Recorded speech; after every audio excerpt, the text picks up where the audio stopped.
In this video, I'm going to solve this problem, and the problem says that given monthly 5-year prices of stock A, stock B, stock C, Russell 3000 and T-bill rate, which stock has the highest CAPM alpha and the highest CAPM beta. So we are given Russell index value for 5-year period starting from December 2012 to December 2017. Similarly, we are given the historical stock price of stock A, B, and C for the same time period, as well as T-bill rate.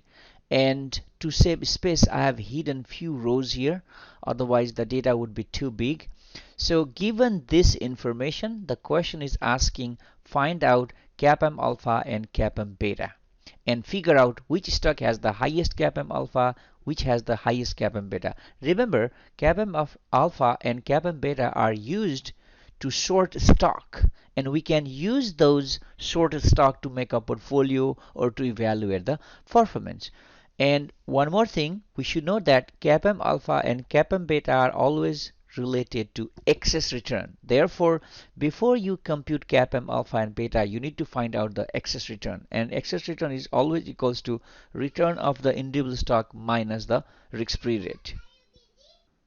So the usual procedure to find CAPM alpha and beta is first to compute return, and which I have already done here to save time. Let me unhide it, and this is what you should do first: compute return. And remember, the return is always equals to current value minus the previous value, right, whole to the power the previous value. So that gives us the return. Once you compute return of the market as well as the stock return, next you have to go and compute excess return. And remember, the excess return, let me unhide it here, excess return is again your return minus the risk-free rate. So I have computed excess return for Russell 3000, stock A, stock B, and stock C.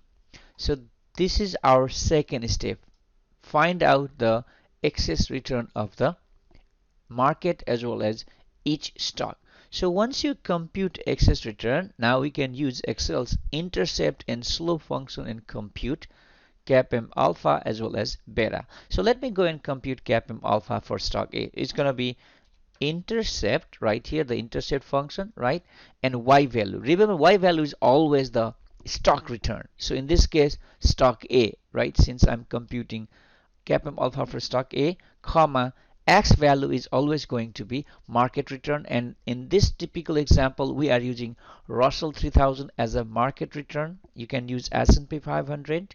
I have done that in other videos, but here I'm using Russell 3000 as a proxy for the market. So once you make that selection, bracket close and enter, and that gives you the CAPM alpha for stock A. Similarly, you can compute CAPM alpha for stock B, intercept, right, intercept. So excess return of stock B, right, comma, excess return of the market. So that gives us the CAPM alpha for stock B. Similarly, you can compute for stock C, intercept, right, intercept, and now this time excess return of stock C, comma, excess return of the market.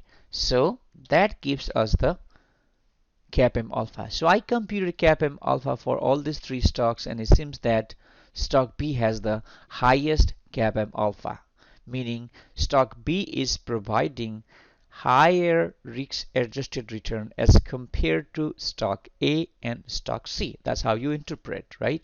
So now let's go and compute CAPM beta, and in order to compute CAPM beta, we're gonna use slope function. So slope, right, Excel has a slope function, we can use it.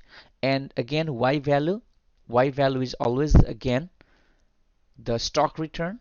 So I'm computing CAPM beta for stock A, so I want to choose excess return of stock A as y value, comma, now x value is the excess return of the market, right? So once you do this, close bracket, enter, and that gives you the CAPM beta for stock A. Similarly, you can compute for stock B and C. So slope for B, choose the excess return of stock B first, comma, excess return of the market, right?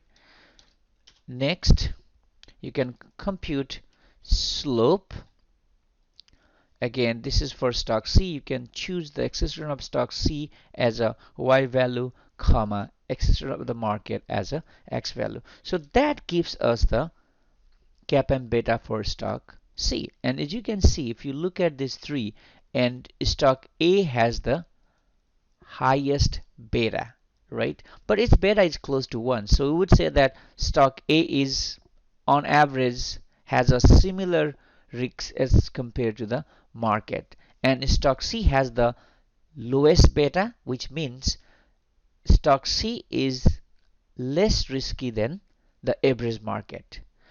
So this is how we compute CAPM alpha and beta. And this problem was trying to, teach us how CAPM alpha and CAPM beta can be used to rank stock. So if you know this technique, and if you have, let's say, 50 stock, 100 stock, then you can compute CAPM alpha and CAPM beta for all this stock and use this CAPM alpha and beta to sort them and choose the stock that you want in order to make a portfolio. And in this typical case, stock B has the highest alpha, and if you were looking for high alpha generating stock, then you choose the stock with high alphas.